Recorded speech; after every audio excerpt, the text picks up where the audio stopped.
तो समाकलन के अंतर्गत हम फॉर्मूले देखेंगे। तो इसमें टेबल दी गई है, एक और अवकलज है, यानी कि इसका अवकलन क्या होता है और फिर समाकलन कैसे कन्वर्ट होता है। तो जैसे पहला है कि D by D X of x की पावर n प्लस वन बटे n प्लस वन। तो डिफरेंशियल में क्या होता है कि जो पावर है वो गुना में आ जाती है और पावर एक कम हो जाती है। तो n plus one into X की power n plus one cut जाता है। तो हम देखते हैं कि एक्स की पावर n इसका अवकलन होता है। तो इसका मतलब क्या हो गया कि x की पावर n डी एक्स का अगर समाकलन करेंगे तो वो हो जाएगा x की पावर n प्लस वन बटे n प्लस वन प्लस सी, जहाँ निश्चित सी बात है कि बटे में जीरो नहीं होना चाहिए। तो ये हमारे पास n is not equal to minus one आ जाएगा।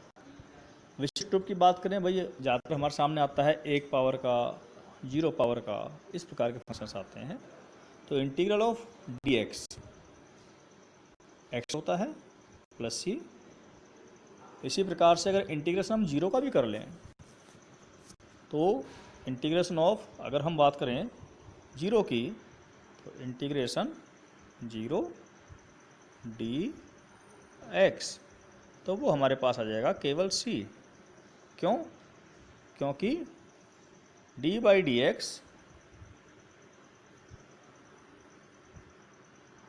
ऑफ सी, यानी कांस्टेंट का जो डी बाई डी एक्स होता है वो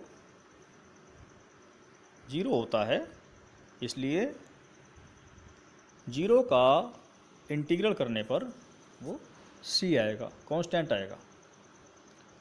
ऐसा इसलिए, अब सी क्या है, 5 का डिफरेंशियल भी जीरो है, 10 का डिफरेंशियल भी जीरो है, 50 का डिफरेंशियल जीरो, तो हमें ये नहीं पता कि वो संख्या कौन सी होगी, लेकिन ये पक्का है कि जो भी होगा वो हमारा डिफरेंशियल जीरो जरूर होगा। तो इसलिए सी कांस्टेंट ले लेते हैं, कुछ भी हो सकता है।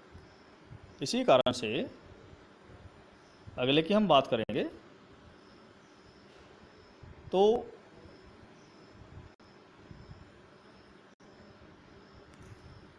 अगला दिया हुआ है साइन एक्स का डिफरेंशियल कोस एक्स होता था, तो इसलिए कोस एक्स का integral sine X plus C. इसी प्रकार से साइन एक्स का minus cos X, sec square tan का होता था, तो सेक स्क्वायर का tan X plus C, cosec square X D X minus cot X plus C, sec X tan X का एक्स के सापेक्ष अवकलन सेक एक्स प्लस सी हो जाएगा, और कोस एक्स कोट एक्स का माइनस कोस एक्स प्लस सी हो जाएगा। इसी प्रकार से हमारे पास और भी कुछ हमने पढ़े थे। तो साइन इनवर्स फंक्शंस के, तो इनवर्स का जो डिफरेंशियल है वो one by root of one minus x square था।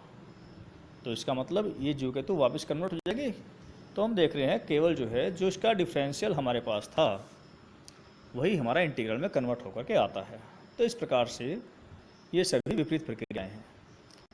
तो यहाँ से डी एक्स बटे root of one minus x square is sine inverse X plus C. इसी प्रकार से चूँकि माइनस कोस इनवर्स का भी होता, तो ये बराबर minus cos inverse X plus C भी होगा। तो ये सारे फंक्शंस हमारे हैं और उनको हम याद कर सकते हैं।